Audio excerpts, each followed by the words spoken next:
Living. Narrated by Thomas Florio and Alex Vincent.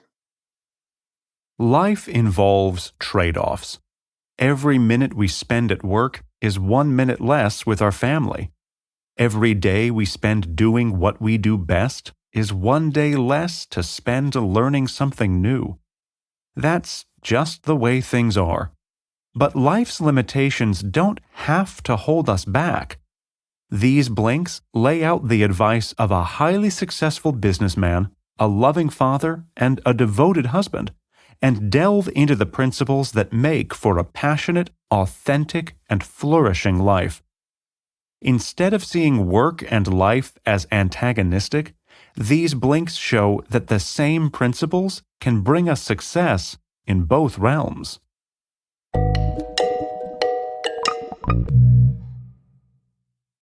Blink 1 of 6. Back in 2012, when the author lost his job as president of Madison Square Garden Sports, he was crushed. That position, running one of the world's most famous arenas, had been the crowning achievement of his career. With his dismissal, it seemed he'd hit the lowest ebb. So, what was the author's solution? Did he go straight back into work to show the world that a very public firing wasn't keeping him down? Well, he did consider this, but resisted the temptation. Instead of carrying on with the hectic life of an industry leader, he chose to relax, unwind, and spend some quality time with his family. He now had the luxury of being much more present in the world. The key message here is, be completely present whatever you're doing.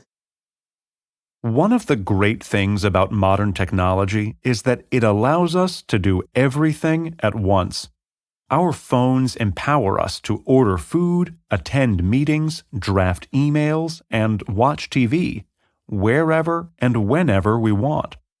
The upshot of this is convenience. We no longer have to drive to a video rental store and pick up a film on a Saturday evening. We can stream it online straight away. The downside, however, is that we often forget to focus on what's right in front of us. Our life becomes frenetic, unhealthy. Too many of us live in a constant haze of notifications, duties, and distractions these days. We pay partial attention to everything, and we focus completely on just about nothing. Without the constraints of urgent emails and important calls, the author became a lot more aware of everything around him, and much more engaged in, well, living. After he lost his high-profile job, O'Neill took a 2.5-week holiday with his wife and daughters. They traveled to Europe, visited London and Paris, and for the first time in years, the author found himself giving his family undivided attention. This made him feel better than ever before. After that well-deserved break, O'Neill did start a new job, but he made sure he'd never lose sight of the value of being fully present, of committing to the matter at hand 100%. Blink 2 of 6. Vai Sikahema, a former football player, now a news anchor with NBC, grew up on the small island of Tonga. For a while there, he lived in a house that was missing 2 side walls.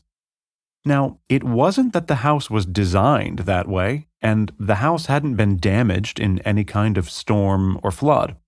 No, Sikahema's home was missing 2 sides because his parents removed the clapboard bit by bit and sold the pieces to their neighbors. Why? Not in order to feed the family or to pay an overdue electricity bill. Sikahema's parents sold the sides of their house because they'd identified what's most important, or WMI, as the author calls it. The key message here is, focus on what's most important to you and forget the rest. Vai Sikahema's parents sold the sides of their clapboard home in order to fund a religious journey, a trip to get sealed in New Zealand. In the Church of Jesus Christ of Latter-day Saints, sometimes called the Mormon Church, getting sealed means having your wedding vows made eternal. For most people, relationships end at death, but Mormons believe that sealing allows a couple and their children to remain united in the afterlife. In other words, for all eternity. In order to be sealed, believers need to travel to their local temple. But for Sikahema's parents, that meant a journey to New Zealand, 1,500 miles away.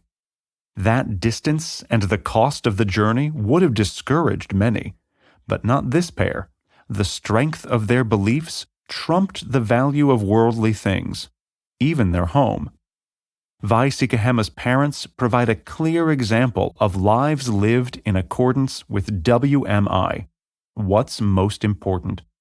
But you don't need religious faith to live with passion and integrity. What's most important to you might be your family, or helping others, or a lifelong goal. Once you know what your WMI is, live a life aimed squarely at it, and don't deviate, whatever people around you say. Blink 3 of 6. Failure is a part of life. It's not pleasant and it's not desirable, but it is inevitable. We will all encounter it, perhaps a number of times. Because we can't always succeed, failing occasionally is just the natural result of having ambitions and setting goals. But if we can't avoid failure, how should we respond to it? Well, we can treat each disappointment, mistake, and setback as a learning opportunity, drawing lessons from the present and the past to help guide our actions in the future. In the author's words, instead of failing backward, we can fail forward.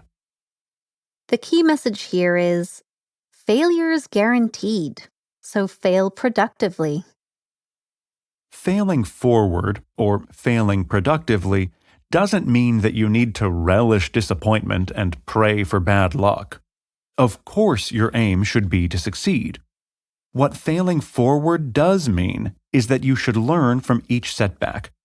A short-term failure now can offer you advantages in the long run, but only if you commit to identifying and learning from your mistakes.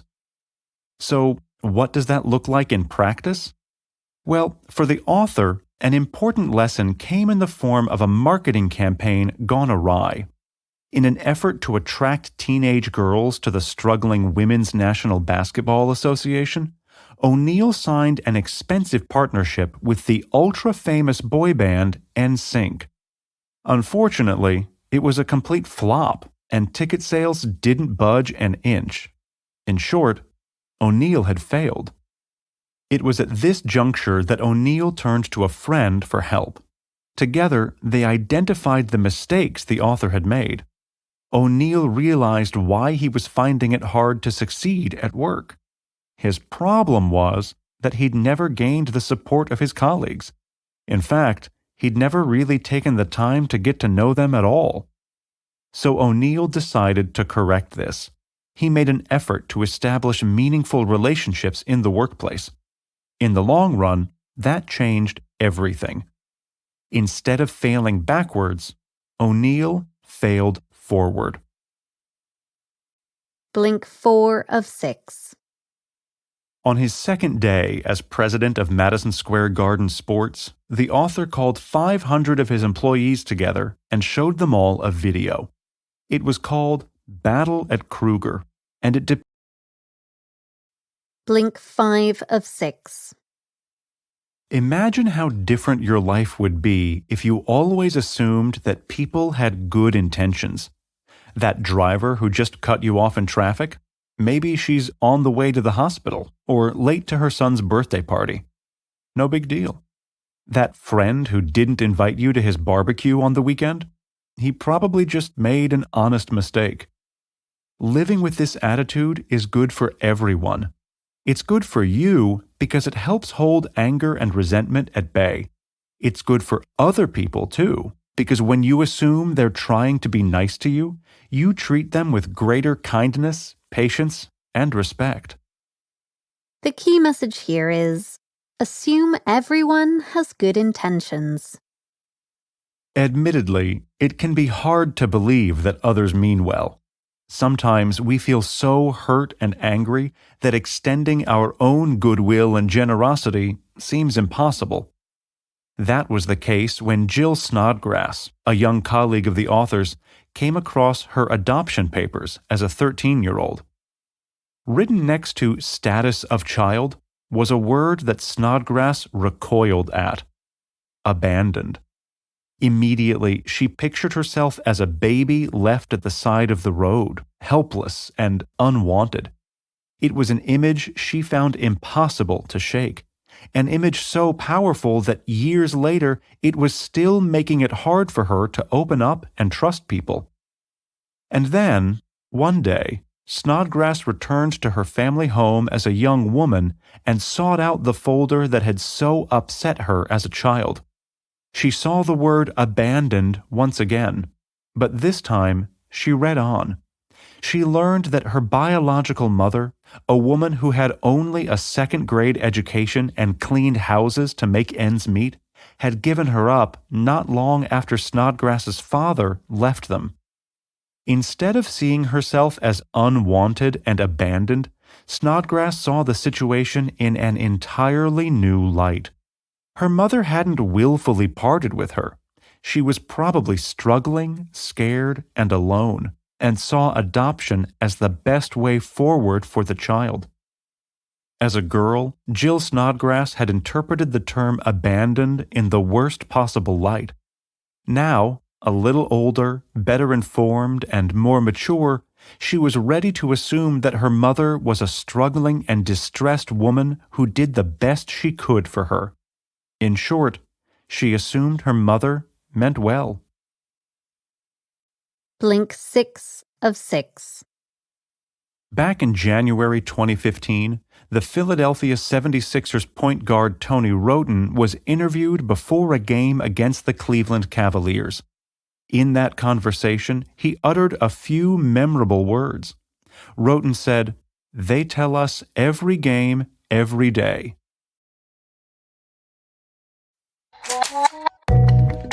You've tuned our blinks to Be Where Your Feet Are by Scott O'Neill.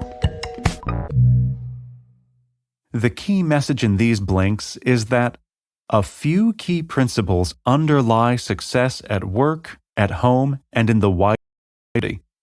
First of all, be present no matter what you're doing. Give the matter at hand your complete attention. Secondly, live in accordance with your core values and forget everything else. When you encounter failure, which is inevitable, learn from your mistakes. It's not all about yourself, though. Treat others well, too. Be a team player and assume everyone you meet means well. Finally,